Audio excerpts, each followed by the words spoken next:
Have you ever noticed how we celebrate birthdays, especially milestone ones? The big 80, 80 years, what an achievement. We talk about wisdom, about grandchildren, about finally having time for hobbies. But what if I told you there's a side of life after 80 that few people ever talk about? A quieter, deeper shift that can catch you entirely off guard. It's not about slower mornings or a few more aches. It's about profound changes. A unique blend of deep peace and sometimes deep loneliness, of boundless wisdom and unexpected loss. And if you're not ready for these shifts, they can leave you asking, why didn't anyone tell me? Today we're going to walk through 5 brutal realities of life after 80. Not to scare you, not to depress you, but to offer clarity. Because when you see these truths coming, you're no longer at their mercy. You can prepare, you can meet them with strength. You can meet them with dignity. Let's start with the first, and often most unexpected shift. It's not physical, it's relational. The vibrant, bustling social world you built over decades begins to subtly, quietly fade. Friends pass on, neighbors move, siblings grow quiet. Even the phone calls from longtime companions become less frequent. It's not personal, it's simply time, but it leaves a space that can feel profoundly hollow. You wake up, and the phone doesn't ring like it used to. Invitations slow down. Family visits, while cherished, might feel shorter, more rushed. People still love you, of course, but they're busy with their own lives, their own aging journeys. This isn't something anyone truly prepares you for. In your 60s, even 70s, there's still so much energy, so much movement. But after 80, you begin to outlive people. You outpace conversations, and the shift is so quiet you might not even notice it at first. I remember an elderly man named Walter, 84, who had a daily ritual. Every morning, he'd go to the same coffee shop. The staff knew his order, his friends met him there without needing a text. It was a rhythm, a vibrant part of his day. But over time, those friends stopped coming. Some passed, some moved, others just stopped driving. One day, Walter told me, "It's strange to walk into a place where everyone used to know your name, and now you're just the man in the corner booth." The pain of that loneliness isn't always loud. It's a long silence after dinner, a walk that feels too quiet. It's realizing the list of people who truly know you is shrinking. But here's the powerful truth. Knowing this means you can act. You can open new doors. You can initiate connection.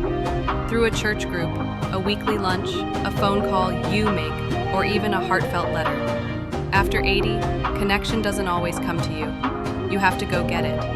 And you, who have lived this long, already possess that courage. By 80, your body doesn't whisper, it speaks. Clearly. The little aches that once came and went now linger. The fatigue that a nap used to erase might stretch into the next day. And here's the truth that catches many off guard. After 80, even small health problems can change your life overnight. You might wake up feeling fine, go about your day, and by evening something feels off.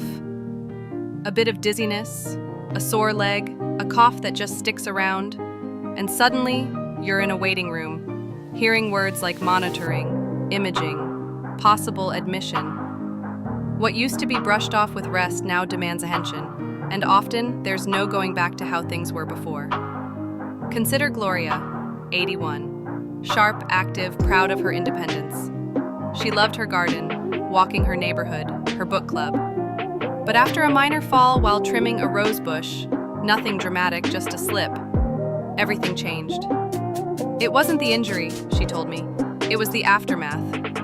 Weeks of rest turned into months of reduced strength. My confidence slipped. She thought she was just taking a break, but her body treated it like a full stop. That's the part no one tells you. At 80, rest isn't always restorative in the same way. It can turn into decline if you're not careful.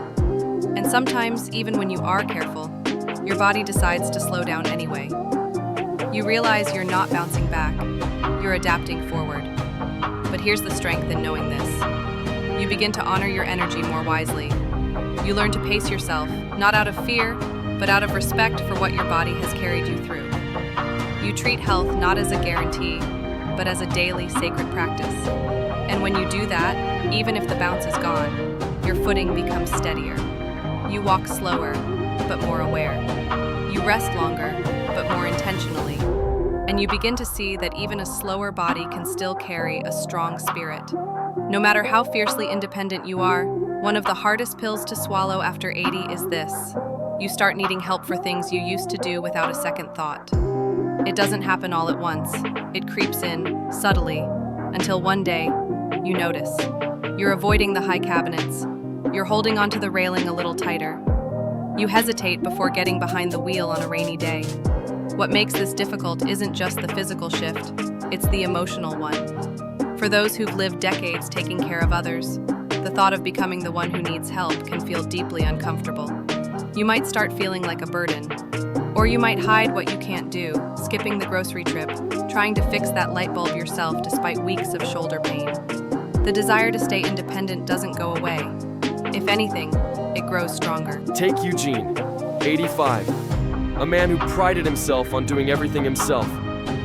He had lived through war, raised 4 kids, even built his own shed out back with nothing but spare wood and determination. One winter, he slipped on his icy driveway. No broken bones, just bruised pride. He didn't tell anyone, but his daughter noticed something was different. She started showing up once a week to bring groceries and stay for coffee. At first, Eugene resisted. "I'm fine," he'd say. But over time, that coffee became a ritual, and eventually, he admitted something that surprised even him.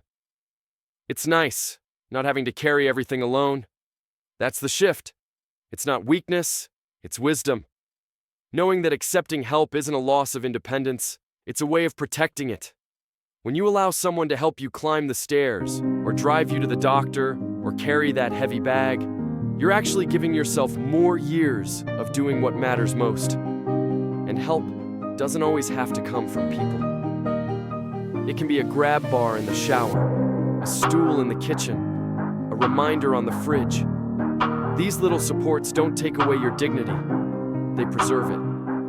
After 80, the bravest thing you can say might just be, "I could use a hand." Because the older you get, the more strength you show by choosing safety over pride, peace over struggle, and connection over isolation. One of the more painful realities of life after 80 isn't about your body or your memory. It's about your presence. Slowly, subtly, you begin to feel invisible. Not to the people who love you, perhaps, but to the world at large. The cashier looks past you to the person behind you. The doctor talks to your adult child instead of you. The server at the restaurant assumes you can't hear, or think, or decide for yourself. It's subtle at first, then it becomes more frequent. And if you try to brush it off, it lands somewhere deep. Because no matter how old we are, we still want to be seen. When you've lived a full life, worked, raised a family, made decisions, weathered storms, it's jarring to feel dismissed just because your skin is full, your hair is gray. What hurts more is that it's rarely meant with malice. It's just a fast world and slow steps and still carry stories. A society obsessed with youth that forgets the strength it took to reach this age. And unless you speak up, you risk shrinking. Not because you've lost your voice, but because others stop listening. I recall Irene, 86, who volunteered at a local museum. One day, a visitor asked the staff a question she could have answered in her sleep. She had lived through that very decade of history. The question skipped right over. When I asked her how she felt, she just smiled and said, "I'm used to it." There was sadness in that smile. The kind that comes from being seen as furniture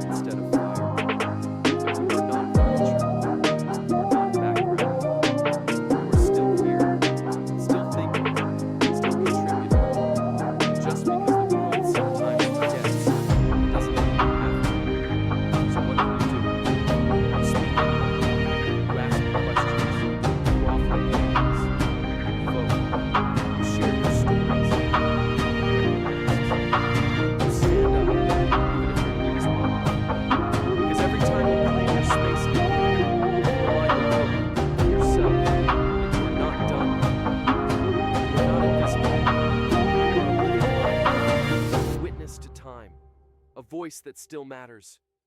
And you don't have to shout to be heard. You just have to refuse to disappear. As you move deeper into your 80s, a strange quiet settles in. Not just in your home or your schedule, but inside you. Life slows. The calendar isn't as full. And with that slowness comes space.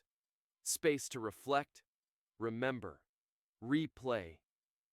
That can be beautiful. But if you're not careful, it can turn into something heavy.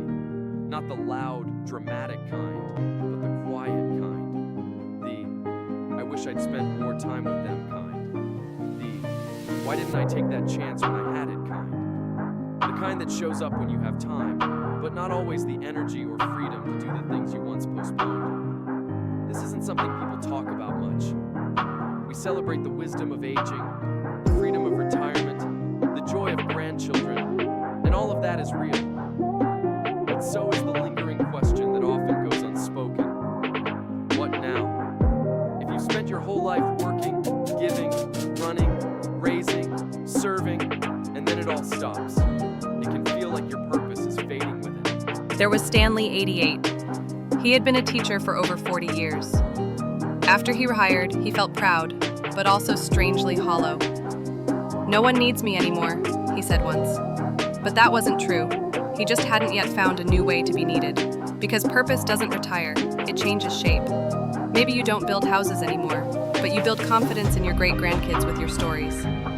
Maybe you don't lead meetings, but you lead with presence when someone is grieving. Maybe you don't solve big problems, but you solve loneliness with a smile to a neighbor. The danger of regret isn't that you've made mistakes, we all have. It's that you sit in them too long without turning them into something meaningful. When you redefine purpose, not as productivity, but as presence, you begin to realize that you still have so much to give, not just to others, but to yourself. Because the most important work you'll do after 80 may not be for legacy or applause. It may be this: waking up with kindness in your heart, curiosity in your eyes, and enough courage to ask, how can I bring light today, even if just a little? That's not regret. That's redemption. And it's never too late to find it.